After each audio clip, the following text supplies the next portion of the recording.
안녕하세요. 축구 전문 기자 한준입니다. 영국 공영방송 BBC에서 제작하고 있는 최고의 프리미어리그 분석 프로그램 매치 오브 더 데이. 지난 주말 프리미어리그 최고의 빅매치는 토트넘 허스퍼와 리버풀의 36라운드 프리미어리그 맞대결이었죠. 손흥민 선수의 선제골로 리버풀이 올 시즌 유럽 최고의 팀으로 꼽히는 리버풀을 패배 직전까지 몰고 갔는데요. 이 경기에 대해서 프리미어리그 명예의 전당 1호 등재 인물인 앨런 시어러가 상세하게 분석한 내용이 공개됐습니다. 과연 토트넘이 어떻게 리버풀을 상대로 이렇게 좋은 경기를 할 수 있었는지, 그리고 손흥민 선수의 득점 과정에는 어떤 디테일이 숨어 있는지 BBC에서 심층 분석한 내용 지금부터 풀버전 해설해드리겠습니다. 1960년대부터 현재까지 반세기 이상 운영되고 있는 BBC의 매치 오브 더 데이. 지난 주말 경기는 프리미어리그의 레전드인 게리 리네커가 진행하고 앨런 시어러와 또 토트넘 선수 출신인 저메인 지나스가 출연해서 분석했습니다. 저메인 지나스 같은 경우에는 은퇴 이후 활발한 방송 활동을 통해서 지난 2022 카타르 월드컵 조추첨식의 메인 진행자로 나서는 등 최근 왕성하게 활동을 하고 있죠. 이번 경기 끝나고 바로 분석이 이어졌는데 역시 손흥민 선수와 콘테 감독이 포옹하는 이런 모습을 클로즈업 하면서 이 둘의 상성과 이 둘의 조합과 이 둘의 플랜이 대단했다. 경기 전부터 콘테와 손흥민이라면 리버풀의 이변을 야기할 수 있다. 이런 전망들이 프리미어리그 공식 홈페이지에서도 나왔었는데 그 기대와 예상대로 실제로 무승부를 끌어내는 안필드에서의 대성공을 이뤘다고 할 수 있는 그런 결과였습니다. 우선 게리 리네커가 탑4 챔피언스리그 진출을 노리는 토트넘이 이번 경기 콘테 감독의 명확한 계획을 통해 경기를 한 것 같다. 뚜렷하게 계획이 보이더라. 이렇게 좀 질문을 했거든요.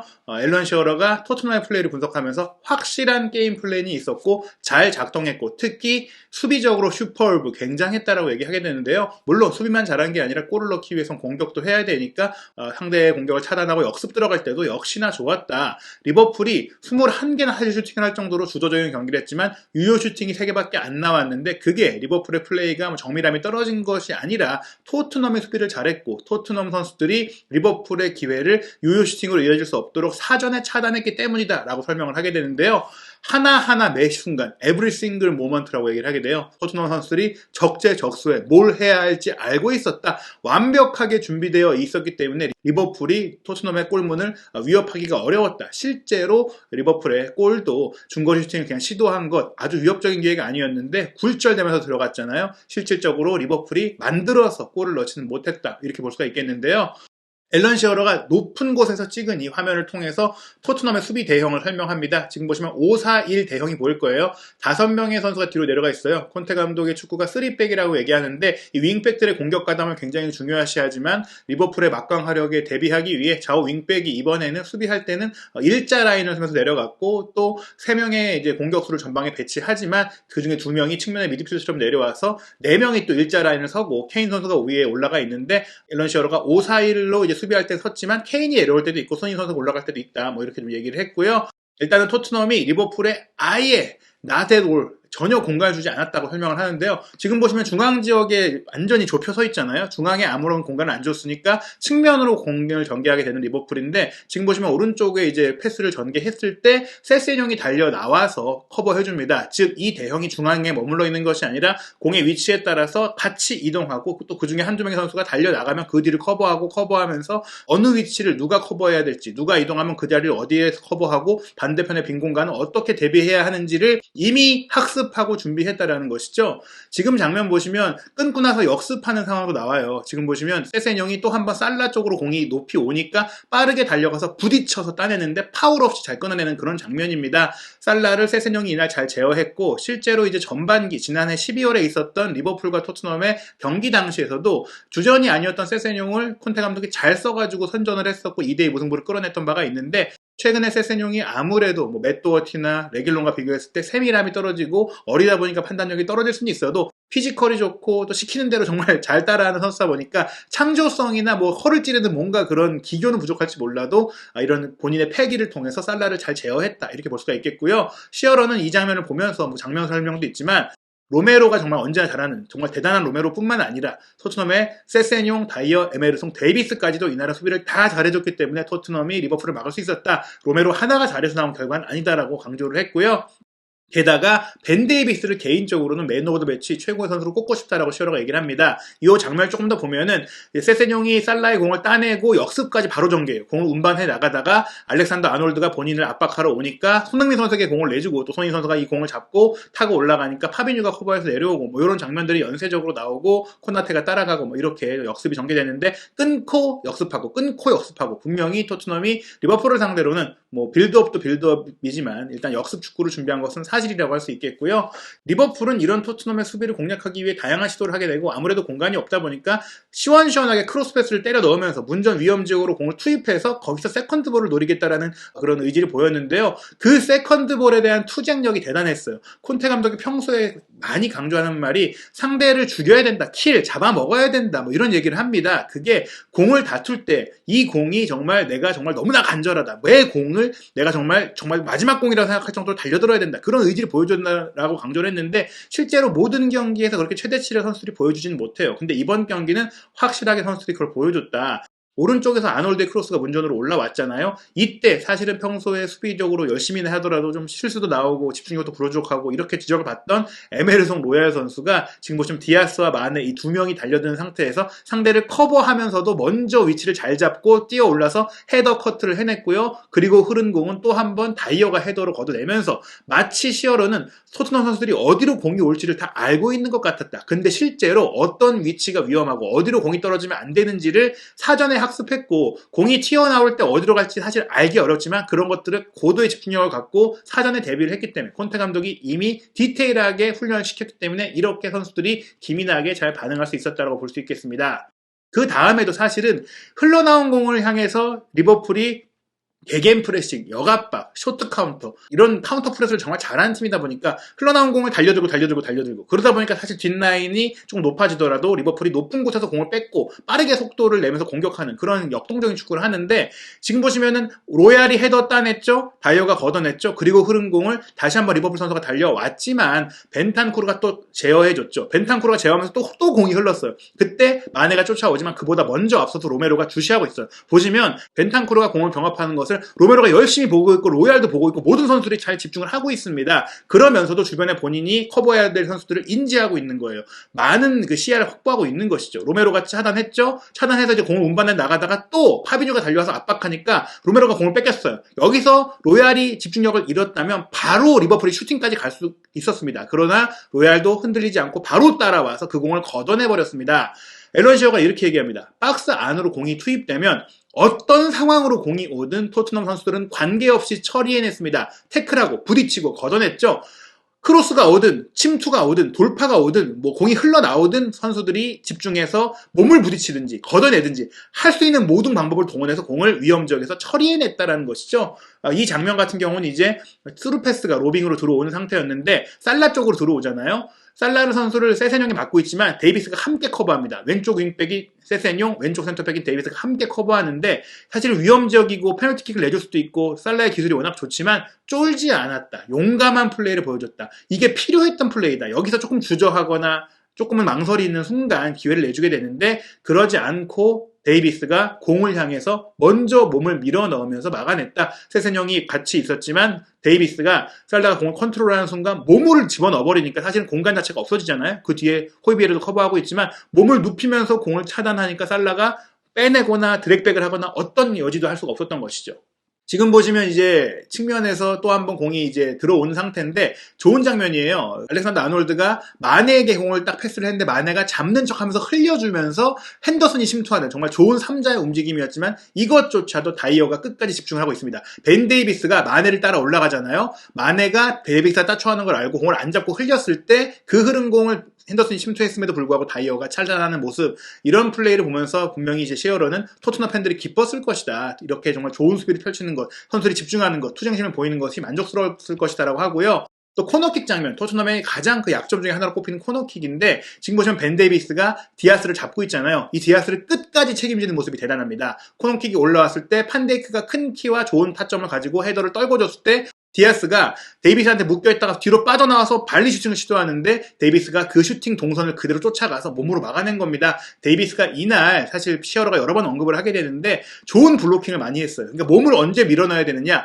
몸을 밀어넣고 던지다가 제껴지고 슈팅을 당하는 그런 상황이 되면 뒤를 완전히 내주게 되잖아요. 그런 상황이 안 나오게 딱 슈팅이 나올 때, 정말 슈팅이 올 때만 잘 던졌다. 이 장면도 굉장히 좋은 장면인데 공간이 지금 많잖아요. 토트넘 스피가 이제 역습을 당한 상태에서 다 따라 내려오고 있고 살라가 너무나 좋아하는 오른쪽 하프 스페이스에서 접고 들어가서 슈팅을 할 수 있는 상황인데 벤탄쿠르가 1차적으로 따라갔어요. 그 벤탄쿠르가 제껴졌습니다. 제껴졌는데 그 제껴지는 과정을 뒤에서 벤 데이비스가 잘 보고 있다가 슈팅을 할 수 있는 그 위치를 따라가서 예측하고 딱 막아낸 겁니다. 침투하는 마네가 있긴 했지만 마네 쪽으로 패스할 거라고 생각하지 않고 슈팅할 거다, 이걸 끝까지 노렸던 것이고, 마네가 침투하고 있는 상황도 좀 다른 수비수가 커버에 들어오고 있잖아요. 즉 일사불란하게 토트넘 선수들이 1대1 공간, 제3자의 침투까지 다 대비를 했다라는 겁니다. 그리고 이제 중요한 건 공격인데요. 수비만 잘한다고 이길 수는 없잖아요. 끊어내고 공격이 들어가는데 지금 보시면 왼쪽에 세세뇽이 공을 달고 올라갈 때 토트넘 선수들이 수비를 많이 두고 경기를 했지만 공격할 때는 많이들 올라왔어요. 지금 보시면 중앙에 케인, 손흥민, 쿠루세프스키가 다 문전으로 진입을 하고 로얄도 오른쪽 반대편에서 올라오고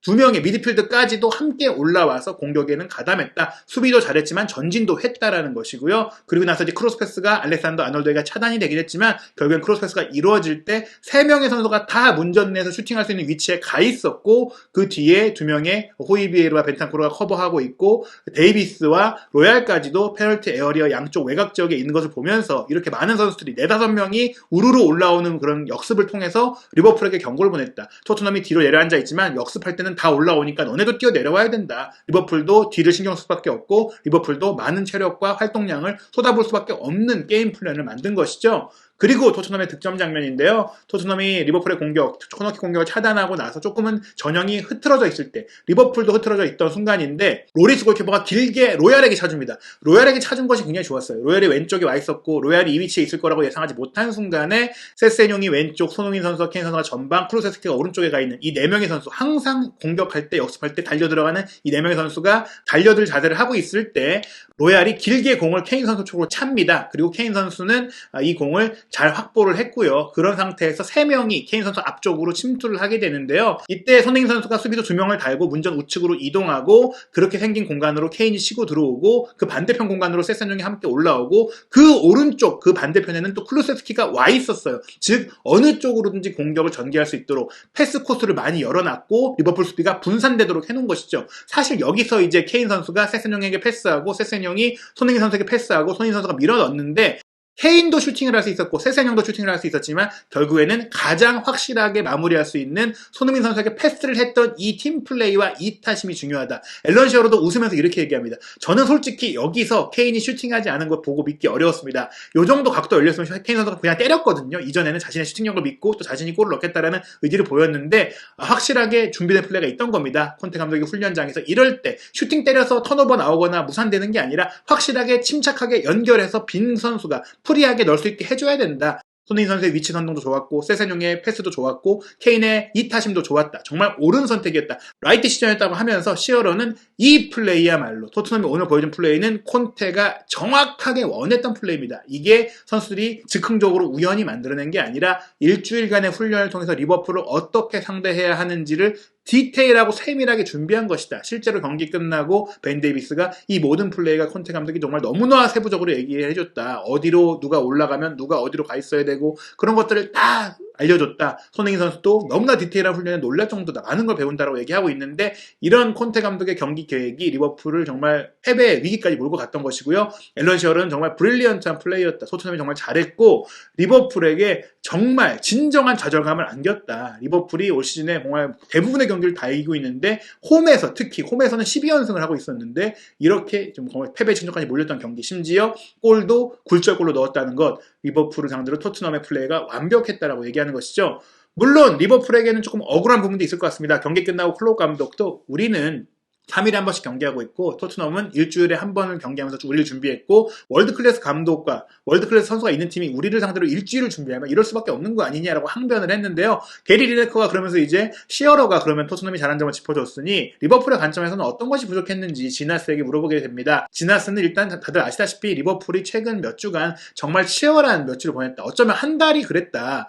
FA컵 결승에 올랐죠. 챔피언스 결승에 올랐죠. 그렇기 때문에 리그 경쟁을 하면서도 주중 경기를 계속해서 강도 높게 치러왔고 그러다 보니까 감정적으로나 체력적으로 소모가 있었다. 특히 토트넘과의 경기를 하기 전에 스페인 원정으로 챔스 준결승 2차전을 치렀고 이 경기를 2대0으로 지다가 3대2로 이기고 왔기 때문에 많이 좀 떨어져 있을 수밖에 없다. 그리고 그런 떨어진 부분들이 리버풀이 파이널 서드 지역, 공격 지역에서 퀄리티가 조금 떨어질 수밖에 없었다. 즉 정확성이 떨어졌다. 살라, 마네, 디아스, 여기에 아놀드까지 세계 최고의 선수들로 꼽히는 이 선수들이 평소보다는 정확성이 떨어졌다는 것이죠. 그러면서 장면들을 얘기했는데 저메인 지나스가 경기 내내는 아니겠지만 경기 중중에 계속해서 리버풀이 디스커넥티드 된 것 같았다. 따로 노는 것 같았다고 얘기를 했어요. 아놀드가 패스를 찔러주고 파비뉴가 흘려줬는데 마네가 가서 이걸 받아주고 움직였어야 되는데 아무도 그 흘려준 공을 인지하지 못한 거예요. 서로 호흡이 안 맞았다는 것이죠. 그래서 쉽게 토트넘 선수들이 공을 잘라내고 역습을 할 수 있었고요. 이 장면도 살라가 문전 우측에서 공을 잡고 있어요. 핸더슨이 가로질러 들어갑니다. 살라의 이제 오른쪽으로 빠져 움직여요. 그러면 글로 빼주고 크로스 패스를 올리거나 그렇게 생긴 공간으로 다른 선수가 들어와서 3자 플레이가 이루어져야 되는데 살라는 핸더슨이 들어갔을 때 아놀드가 와줄 줄 알고 아놀드가 있을 거라고 생각하고 패스를 줬는데 아놀드가 없었어요. 그래서 벤탄쿠르가 그냥 허무한 패스 미스를 차단하게 되고 핸더슨도 굳이 들어갔는데 아무런 그 효과를 보지 못한 것이죠. 살라 같은 선수가 이런 잘못된 결정을 내리더라. 게다가 오늘 살라는 그런 플레이가 경기 내내 이어졌고 전혀 활약하지 못했다. 보이지 않았다. 이렇게 평가가 나왔고요. 그리고 티아고 알칸타라. 패스 마스터잖아요. 근데 지금 보시면 로버트슨에게 그냥 쉬운 패스를 내줬는데도 이게 빗나갑니다. 로버트슨도 집중력이 떨어져 있고 티아고 알칸타라도 집중력이 떨어져 있다는 걸 보여주는 것이고요. 로버트슨도 크로스 패스가 정말 좋은 선수잖아요. 근데 이 크로스 패스가 왼쪽에서 이제 후방에서 압박도 없는 상태에서 이루어졌는데 그냥 밖으로 나가는 거예요. 저메인 지나스는 토트넘이 분명히 오늘 눈부신 플레이 한 거 맞다. 리버풀이 못해서 토트넘이 잘 보인 게 아니라 토트넘이 잘했다. 하지만 리버풀도 사실은 최상의 상태는 아니었다라고 하면서 무려 47개의 크로스를 했는데 대부분이 이제 정확하게 이어지지 못했고 아놀드의 21개 크로스도 위력이 떨어졌다. 또 지금 장면 보시면 아놀드가 좋은 위치로 침투하고 있고 티아고 알칸타라가 본인 쪽으로 수비를 몰아놓고 로빙 패스를 딱 보내면 바로 슈팅할 수 있는 통짜로 나올 수 있는 기회가 열렸는데요. 이거를 지나스가 단적인 장면이라고 하면서 충분한 공간이 있고 사실 이런 패스 티아고에게 어렵지 않다. 근데 빗나갔다. 쉽게 툭 차서 넘길 수 있는 패스조차도 빗나갔고 지금 보시면 이제 아놀드가 오른발 왼발 다 잘 차고 왼발로도 어시스트하는 그런 선수인데 페널티 에어리어 우측 가장자리 본인이 좋아하는 위치에서 시도한 왼발 크로스도 허무하게 밖으로 나가는 이런 장면들 이런 플레이가 경기 내내 이어지면서 리버풀의 경기력이 좀 안 좋았다. 이렇게 분석을 했습니다.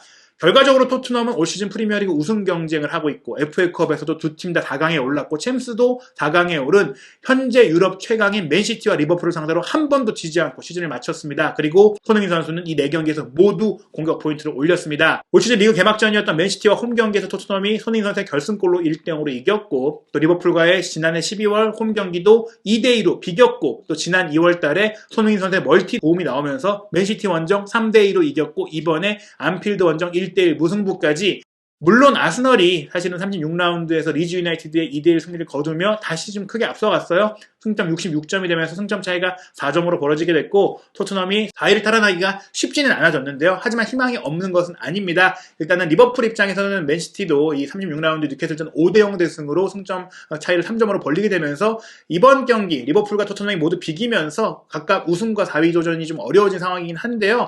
주중 경기 일정이 일단 있습니다. 토트넘은 아스널과 직접 맞대결이 있어요. 5월 13일 금요일 새벽 3시 45분에 열리는데 토트넘이 이 경기를 이기면 다시 승점 차이를 1점으로 좁힐 수 있고 37, 38라운드가 있기 때문에 아직 알 수 없습니다.